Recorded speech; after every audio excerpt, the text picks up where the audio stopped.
Hey guys, Simon here from Japan, and this week I have I think a nice story about sustainable entrepreneurship from my own perspective, and it's based on a presentation that I was asked to give last week on sustainable entrepreneurship to a Rotarian group in Holland somewhere, and they asked me if I would be interested in talking to them and tell them a little bit about my story and how sustainable entrepreneurship works. So I gladly accepted. I prepared a presentation. I went there. I had some nice feedback and comments from the audience, and it was really nice to do. So I thought it might be interesting for you as well. So let's dive in. I prepared a presentation on people, planet over profit, based on the 3P model from CSR, conscious social responsibility, and it's also based on a book that I really like, and I'll talk about that in the presentation a little bit more as well. People Over Profit by Dale Partridge from Startup Camp, and let's dive in.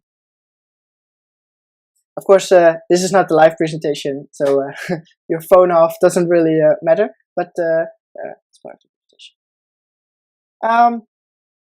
My name is Simon Droog, and I'm from Japan, as some of you might know, and we do brand design for conscious entrepreneurs. If you like the presentation and you want to tweet something or mention something on social media or check out the website, here are my credentials.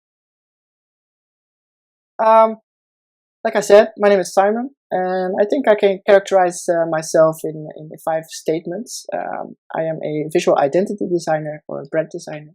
I'm really fascinated with the interaction between people and the environment and the interaction between people, especially on the subject of sustainability. I am somewhat of a digital nomad. I work with mostly Dutch clients and some clients globally as well. But I live in Barcelona with my girlfriend and my son. I also enjoy health food. I'm a bit of a health food junkie. Sometimes it's all I eat, and sometimes I cheat a little bit and eat some candy as well because I'm a real I have a sweet tooth. And like I said, I'm also father of Noah, who's my 6-month-old little boy. Like I said, I live and work from Barcelona. This is me and Noah, and we're on the hill just on the edge of Barcelona. You can see the Mediterranean Sea and the whole city, and where the 2 towers in the center, that's where the beach is.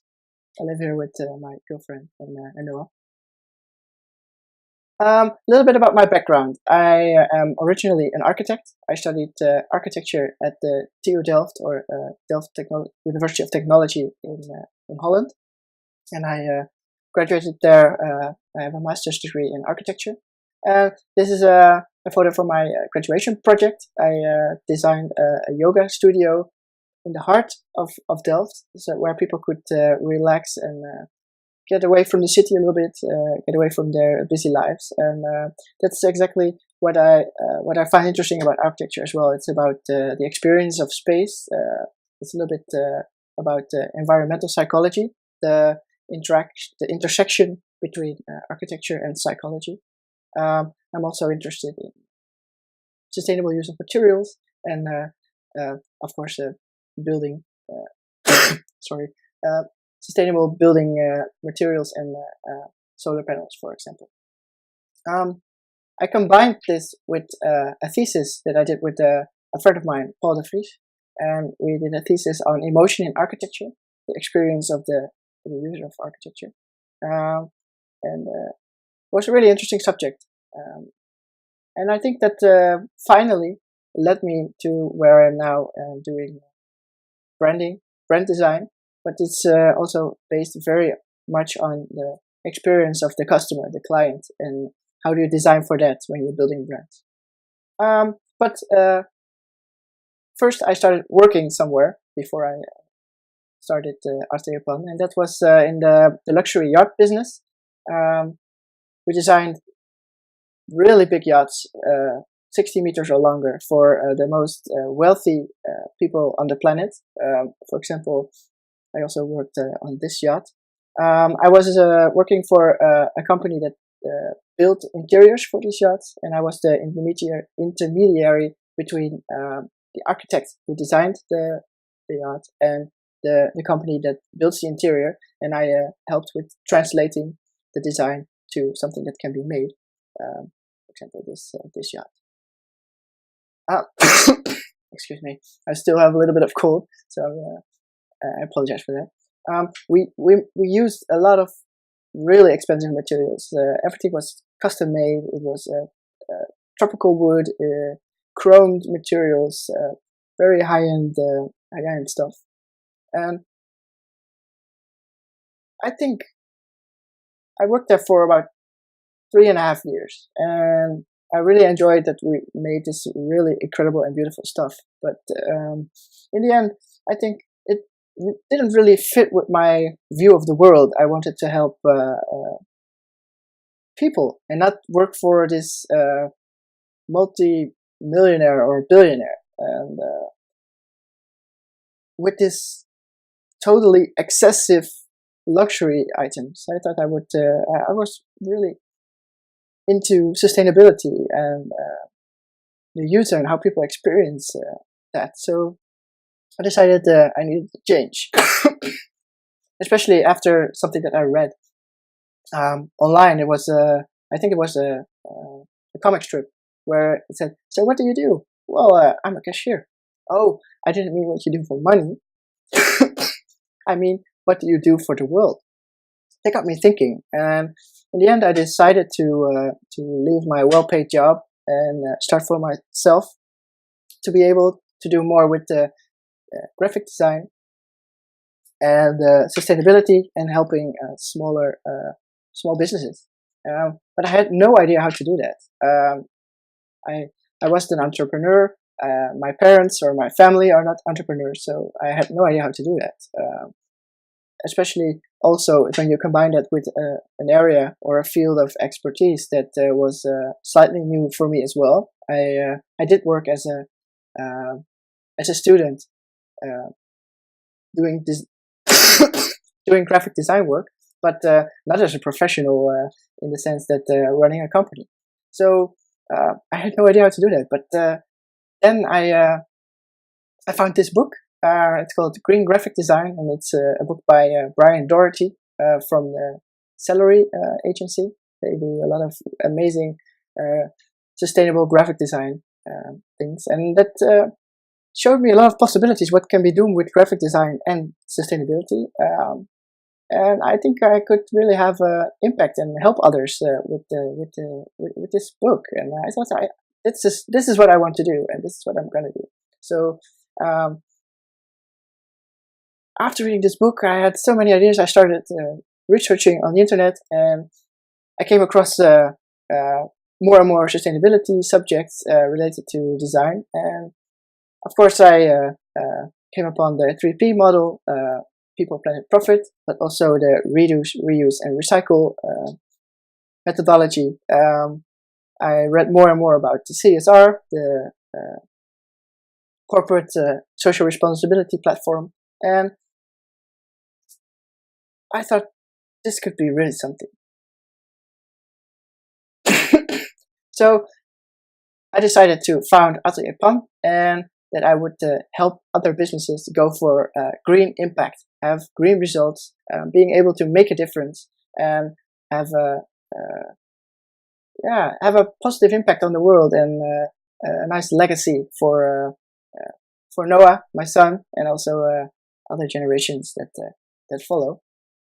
And I think one of the things that is most important when you're doing sustainability and you combine it with entrepreneurship is that you focus on triple growth, not just one growth for your business, profit, but also you focus on growth for the community and for growth of the environment. One should not be holding the other back. I think it's a win-win situation, and it can enhance each other if you focus. Let's focus on the three aspects. So we have people, planet, and profit. I think if you focus on the people aspect, you can create more awareness for sustainability, for the world, for the problems that are in society. You can, as a business, have social significance. You can help cultures that are, for example, have living circumstances that are not so pleasant, and you can help that, all with sustainable entrepreneurship. Let me give some examples.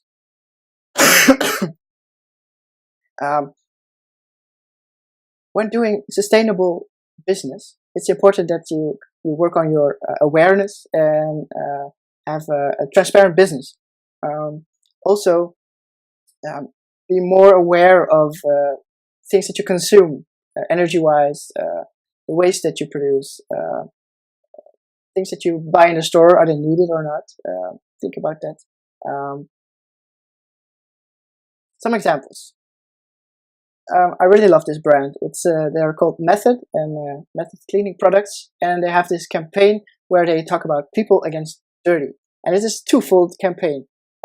First, they talk about how to make your house clean in a fun way with their beautifully designed products, but also the other side of cleaning materials. It's usually an industry that is filled with dirty business, if you can call it that way, and they want to make that. They want to talk about that as well. And I think this twofold makes it a social significance project, but also awareness. And I think they do amazing stuff. Another business is Waka Waka. Waka Waka is they produce LED lights, which are charged with solar panels, and they have this amazing business model that when you buy a Waka Waka light, they also give one Waka Waka light to someone who is in need of a light. For example, this is Maurits Groen, and he helped these people with a Waka Waka light because normally when they want to read at night, they use lights fueled by kerosene, and kerosene is a really toxic material, so they get problems with their health as well. But with this Waka Waka light, they can charge it during the day, and at night they have lights based on electricity that can help them read with their study work, everything, and increase or not damage their health in any way. So I think it's a really cool way to work on your social significance and create awareness. Another example is Van Hully, and they make custom boxer shorts, and they make it from an old shirt that you send in. So you have an old shirt and you think, I'm not going to wear it anymore, but it could really work as a boxer short as well. So that's sustainable materials reuse aspect of Van Hully, which is a Dutch company, by the way. But they also they help people who are having difficulties finding a job because they don't have skills or language barrier, stuff like that. And Van Hully helps them with a training. They can work at Van Hully making the boxer shorts, and in the meantime they get educated as a seamstress. They graduate and they get a nice paycheck as well for working there, so it's not free labor or anything. So they offer these people possibilities that they normally otherwise wouldn't. And I really like that aspect of the people aspect of this brand. The way Atelier Pan does it, I think that sustainable businesses or people, conscious entrepreneurs, they deserve to get noticed. They have a great mission and a great vision, and they want to help the world. And I think they deserve a platform. They deserve the visibility to broadcast their message and to help more people, to make a bigger difference, to have that green impact. And so I help them with to define their identity, who they are, and their core values. I help them develop their assets or materials that are connected to their brand. Think about logo design, business cards, flyers, brochures, and even websites. And that will help them because they now have a professional brand that will get them more credibility. It will get them more attractive to attract the right clients, and it will help them grow their business. And I think that it's my people part of this equation. When we look at the planet aspect, the 3R model, reduce, reuse, and recycle, is very important. Let me give you some examples. These are waste containers here in Barcelona. They all have different colors so that you can separate your waste.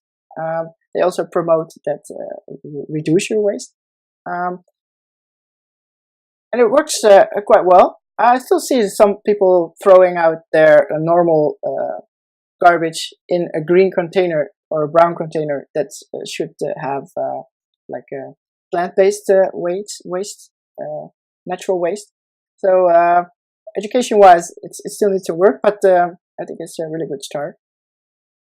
Another example, this is a cafe or a coffee shop in Delft. It's called Huzaar, and they reused all these old cabinets and made a whole wall out of it. And I think it's a really interesting way of using material that would otherwise not be used anymore. So that's a really good reuse example. Another way to recycle is, of course, have a place to where people can bring their recyclables. In this case, this is some kind of box that's on the street with different holes for different materials. For example, someone even tried to put this long light bulb in the light bulb section. So they were not really prepared for these great pieces. But yeah. An example from what I do and where I help my customers with, my clients. This is a thank you card I designed for Privacy Lab, and Martina from Privacy Lab said, I really would like to have a card that is printed on growth paper. So when you get a thank you note from Martina, you can put the card in a pot with some soil, add water, and a plant will grow from these cards. So I think it's a really interesting way of reducing waste, because you don't need to throw the card out, and you can improve the work environment a little bit as well.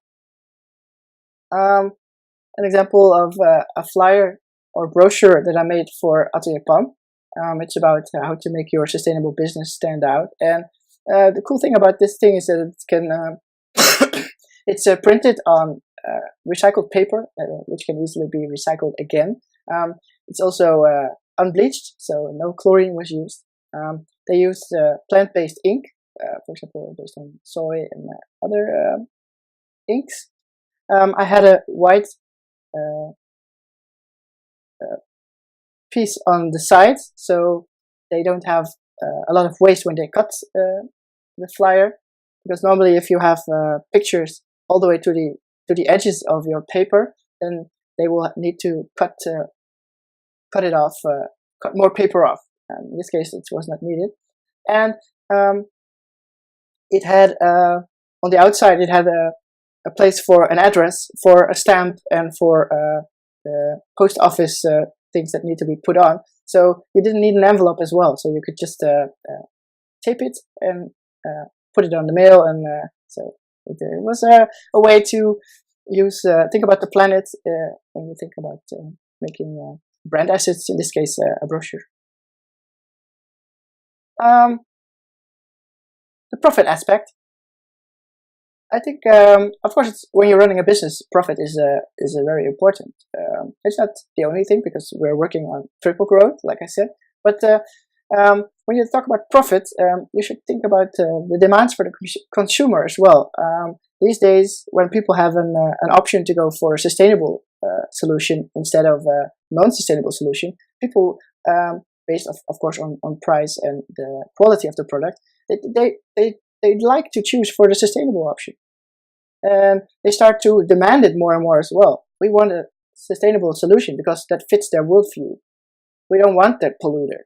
For example, the dirty cleaning product industry. And if you think about profit, you should also think about transparency and honesty. Your business should be transparent. You don't need to be perfect. People won't demand that you are perfect.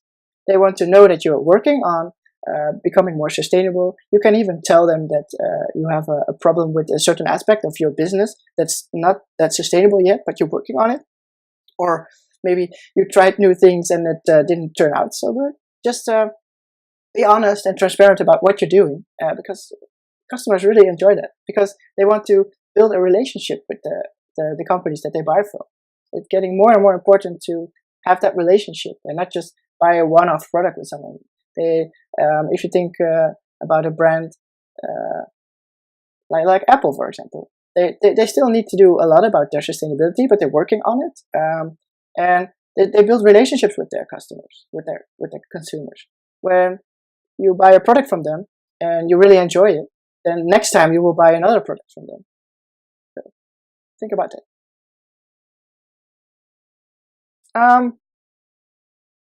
Let me tell you a little bit about this book. It's called People Over Profit. Like I said, it's written by Dale Partridge from Startup Camp. And he has this amazing quote in the book that I think is really important when you're working on sustainable entrepreneurship and when you're working on triple growth. And I'd like to read it to you. You should never be ashamed for fighting for better business practices, for a better system, for a better world. Becoming a people over profit organization is not just about success. It's about the world we live in and the people who live in it with us. We are influencers. We are stewards, change makers. And I think if you talk about sustainable entrepreneurship, this is the key. He hits the nail on the head. In his book, he talks about the four eras of capitalism. You have the honesty era, you have the efficiency era, you have the deceptive era, and you have the apologetic era. And when you found a company, when people, they all have the best intentions. But over time, their values, they somewhat degrade under pressure of, for example, stakeholders or growth of the business, if you only focus on business growth.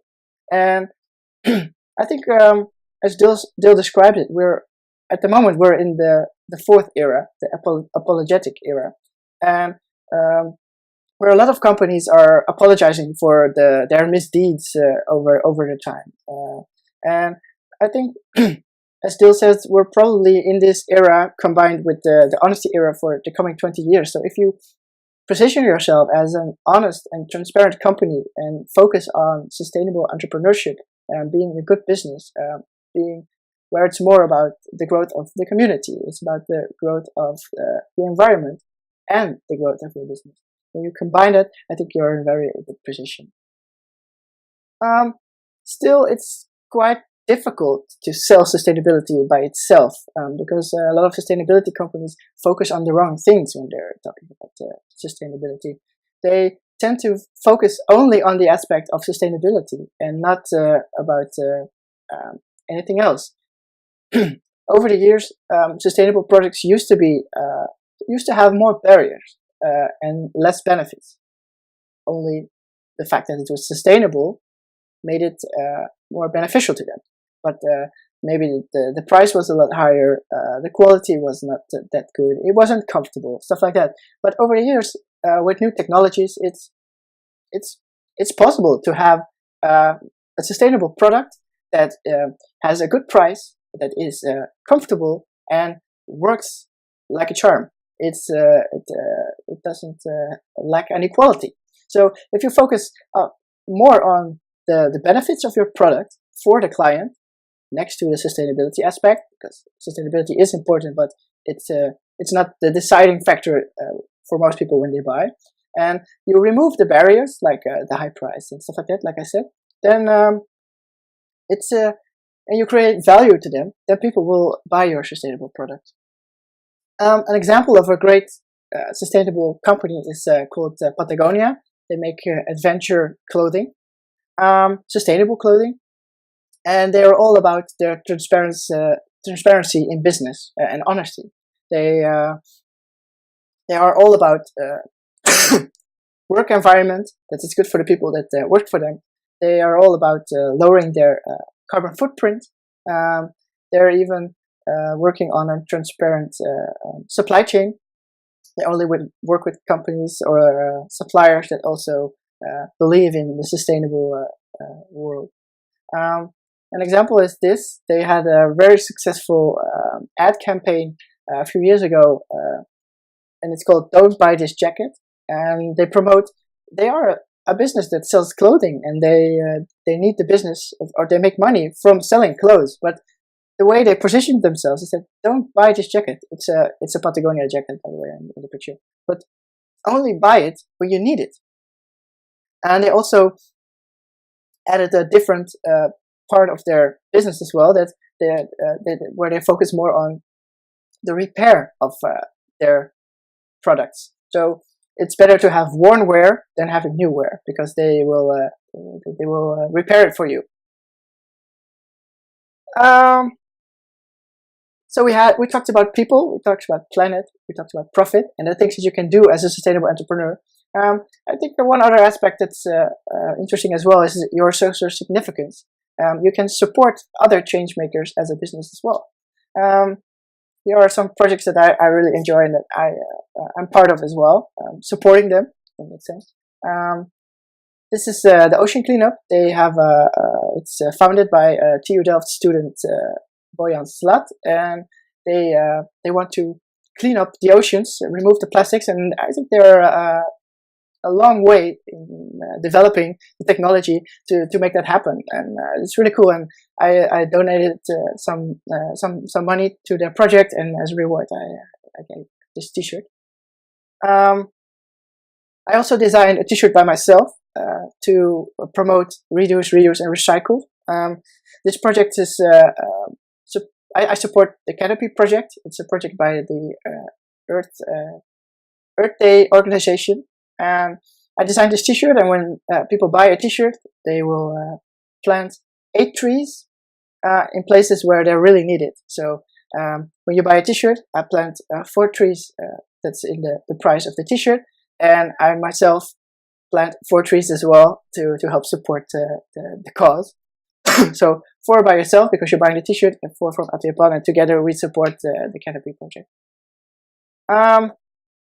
Last year, I was able to donate a small amount to the cause, to the Earth Day organization, and this is an email that shows that they really appreciate our donation. That was possible by me, the clients that I work with, and the people who bought T-shirts.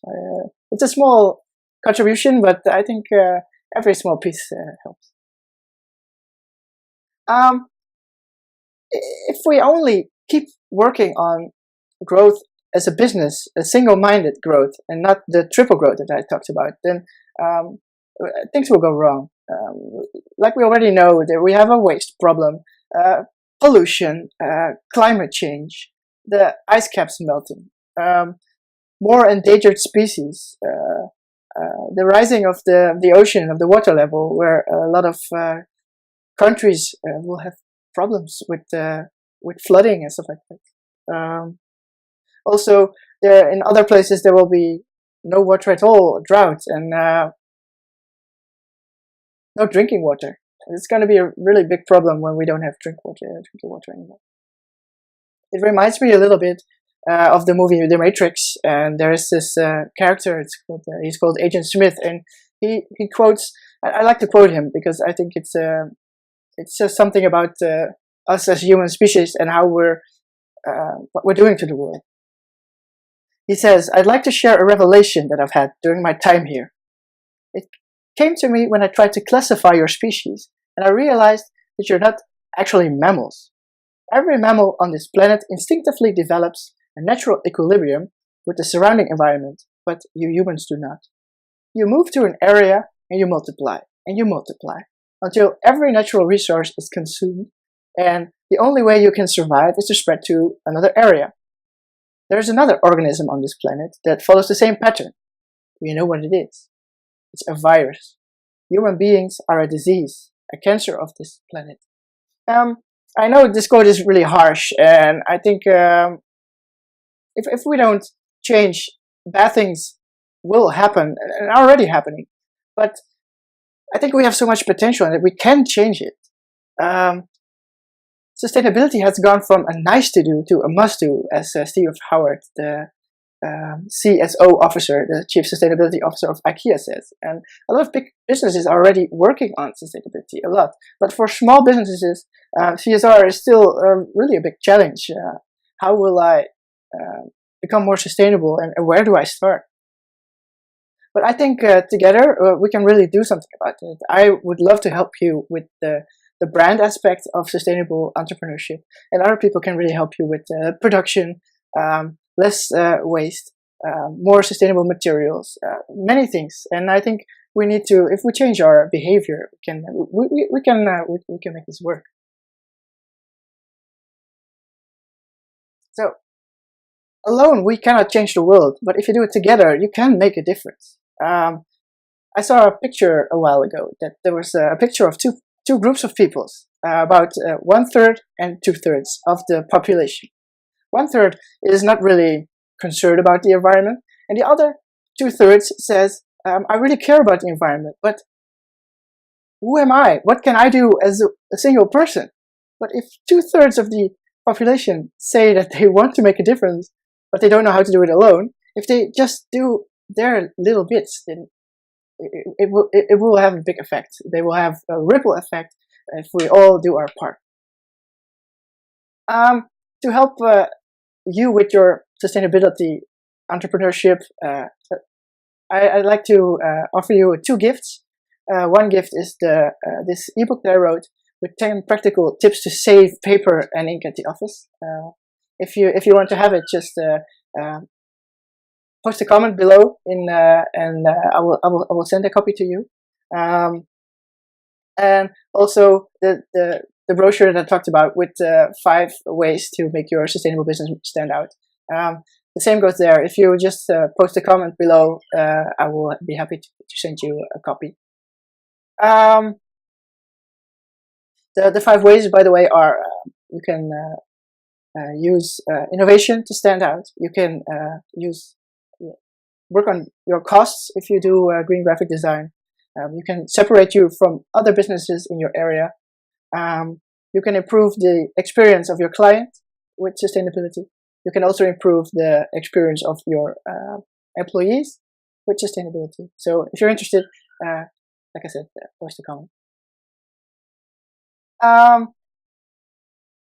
This was my presentation. Like I said, I'm Simon Droog, and I'm from Atelier Pan, and we do graphic design for conscious entrepreneurs. If you have any questions based on this presentation, or you would like to add something, post a comment below, or send me an email, or post something on social media based on these credentials, and I'd be happy to answer any questions or read about your comments. So thanks a lot for listening and watching, and I hope you find it valuable. And I'll see you guys again next week. See ya.